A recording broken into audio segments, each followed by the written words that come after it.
இந்த estate palm oil estate இந்த rubber எஸ்டேட்லாம் வந்து அழிக்கும் போது வந்து கோயில் வந்து அங்கே இருக்குது. அந்த கோயிலை வந்து அவங்க வந்து உடைக்கிறாங்க.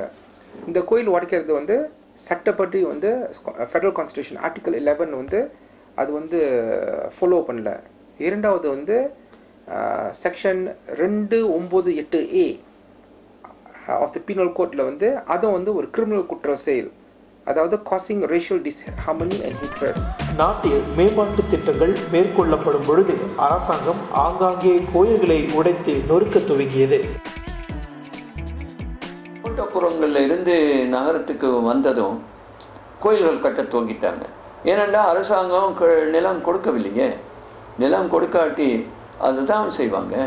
இந்துக்கள் ஆங்காங்கே ஒன்று திரண்டு கோவில் உடைப்பை தடுத்து நிறுத்த மேற்கொண்ட முயற்சிகள் யாவும் செவிடன் காதில் ஊதிய சங்காய் முடிந்தது.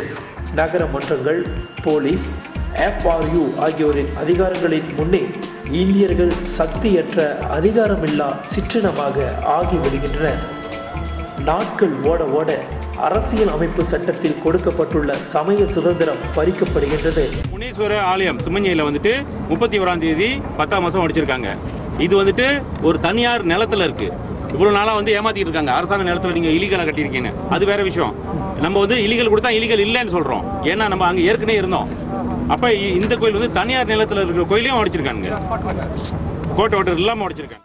இடையிடையே பாரிசா நேஷனல் அரசாங்க தலைவர்கள் சமய சுதந்திரம் அரசியல் அமைப்பு சட்டத்தில் உள்ளபடி இந்நாட்டில் வழங்கப்படுவதாக மாறுதட்டி கொள்வர். மேலும் எல்லா சமய மக்களிடமும் அரசு சரிசமமாக நடந்து கொள்ளும் என வாக்குறுதியை அவர்கள் அளிப்பர். இவ்வாறான உறுதிமொழிகளுக்கிடையில் அரசு அதிகாரிகள் அவர்களின் அரசு இலாக்காக்களின் மூலம் சுத்தியல் கொண்டும் கடின இயந்திரங்களை கொண்டும் கோயில் சிலைகளையும் கோயில்களையும் உடைப்பர். இவர்களை எவரும் தடுத்து நிறுத்தவோ கேள்விகள் கேட்கவோ முடியாது. உண்மையில் பாடாஞ்சாவா கோவில் உடைப்படும் பொழுது மாயிகாவின் தலைவர், மந்திரி பசார், பிரதமர் ஆகியோரிடம் பேசியும் எந்த பயனும் இல்லை. உனக்கு அந்த இடத்துல பேச்சு இல்லனா, உன்னோட மதிப்பு இல்லனா, நீ எதுக்கு அங்க மந்திரியா இருக்கிற? உனக்கு தான் அந்த இடத்துல இல்லையே, உன் சொல்லுதான் கேட்கலையே, எதுக்கு நீ மந்திரி? நீ வேணா. அன்று மாலை சாமி வேலு அக்கோவிலுக்கு வரும் சமயம் கோவிலின் சில பகுதிகள் உடைக்கப்பட்டு விட்டன. எங்களை துன்புறுத்தி கோயிலெல்லாம் உடைச்சி, ஐஸ் பெட்டியெல்லாம் உடைச்சி, ஜாமாகு எல்லாம் போச்சு கோயில் ஜாமாலாம். So based on that, until on Monday evening, we were assured that this temple will not be demolished, and place has been assured, and we were very happy about that. And finally on Tuesday, yesterday, enforcement came and said that this temple has to be broken down. And all the people and the people around here were very surprised.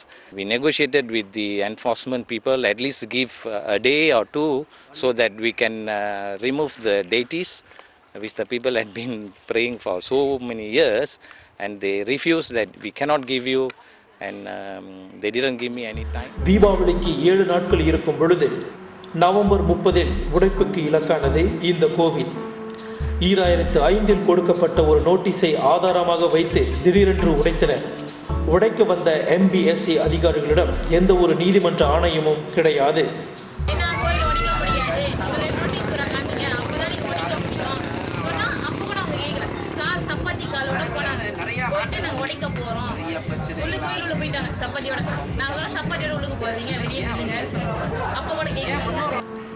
November 15 முழு கோவிலையும் உடைத்தனர். இரவு 12 மணிக்கே துவங்கி விடுவதற்குள் கோவிலை தூள் தூளாக்கினர். கோவில் இன்று ஒரு 5 அடியில் அமைக்கப்பட்டுள்ளது. இன்று வரை கோவிலுக்கு நிலம் கிடைக்கவில்லை.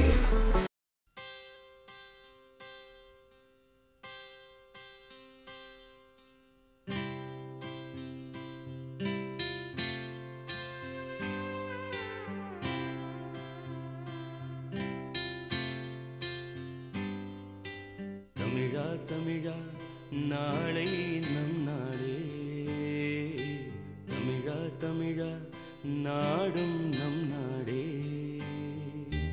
தமிழா தமிழா நாளை நம் நாடே, தமிழா தமிழா நாடும் நம் நாடே.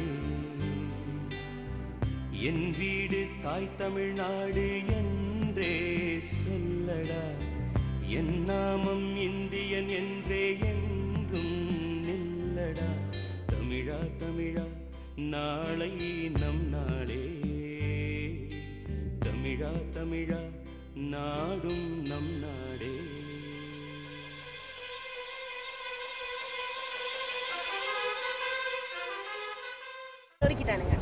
எல்லாம் கும்பலாக்கி ஒன்றா ஒட்டுக்க எனக்கு தெரியாச்சு. எல்லாம் உடச்சி ஒரு இது விடாம இந்த மாதிரி சின்ன இது இருந்தால் கூட அப்படியே சின்ன சின்னதாக கொஞ்சம் கொஞ்சம் இது பண்ணிட்டாங்க. உடைக்கிறது அங்கேருந்து போட்டு வராங்க. அங்கேருந்து 6:30 மணிக்கு உடைக்கிறானுங்க. அங்கேருந்து போட்டு வரானுங்க. தூசாக போட்டுறானுங்க. கோயிலில் இருந்தோம் எல்லாம் வீட்டுக்கு போகல. எல்லாம் கோயிலில் இருந்தோம். 8 மணிக்கு 7 மணிக்கு பூஜை செய்வாங்களே, அதுலேருந்து எல்லாம் கோயிலில் இருந்தோம். அதுக்கப்புறம் வந்துட்டு சாமி கும்பிட்டு எல்லாம் இங்கே இருந்தோம். சரி உண்மையா இல்லையா அப்படின்னு சொல்லி பிகாஸ் சிலைலாம் இருக்கு பாருங்க. அப்போ உட்காந்துருந்தோம். மணி ஒரு 12 மணிக்கு மேலே, மணி ஒரு 1 ஆயிடுச்சு. சுற்றி பார்க்க எதுவும் இல்லை. ஆனால் அங்கே வந்துட்டு சொல்கிறாங்க சுங்கைராசா முக்கிக்கூடா எல்லாம் ரோட் பிளாக் போட்டாங்கன்னு சொன்னாங்க. அதுக்கப்புறம் நாங்கள் வெயிட் பண்ணி பார்த்துட்டு இருந்தோம். அதாவது இது வரைக்கும் நம்ம நாட்டில் என்னென்னமோ நடந்துருக்கு பாருங்க. நம்ம எல்லாம் வச்சு பார்க்கல நம்மளுக்கு மன திருப்தி கிடையாது. இந்த இப்போ இருக்கிற ஆளுங்கட்சியோட இது நமக்கு திருப்தி கிடையாது. நம்மளோட ஓட்டு கண்டிப்பாக எதிர்கட்சிக்கு தான் போடுவோம். நம்மளாம் போய் பார்லிமெண்ட்ல பேசுவோம். அதுக்கு தான் எல்லாத்தையும் நியமிச்சிருக்கோம். குண்டி போட்டு நீங்க போய் உட்காருங்கப்பா, எங்களுக்கு எதிராக வந்தா நீங்க தான் கேட்கணும்னு. என்னத்த கேட்குறாங்க? அப்படி ஒன்றும் கேட்ட மாதிரி தெரியலையா?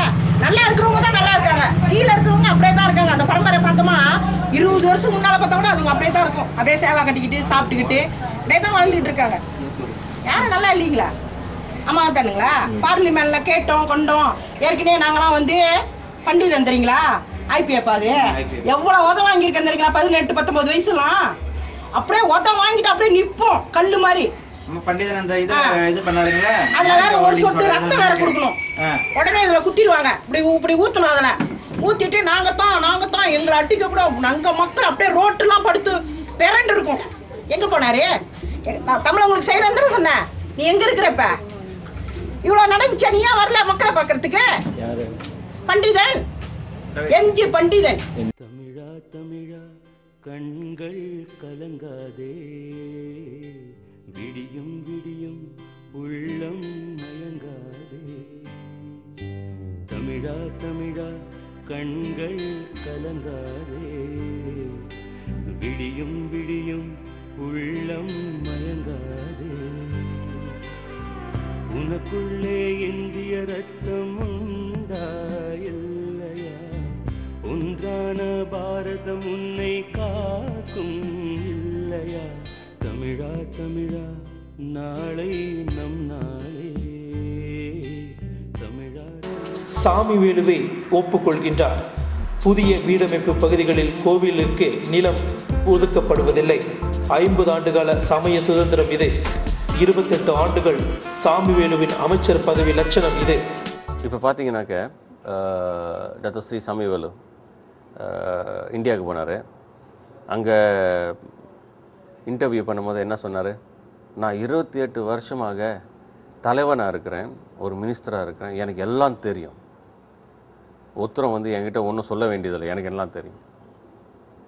இவர் எல்லாமே தெரிஞ்சு உள்ளவர்னாக்க ஏன் நம்ம இந்திய சமுதாயம் இப்படி இருக்குது இந்த நாட்டில்? இப்போ 28 வருஷமாக என்ன தான் பண்ணார்? கோவில்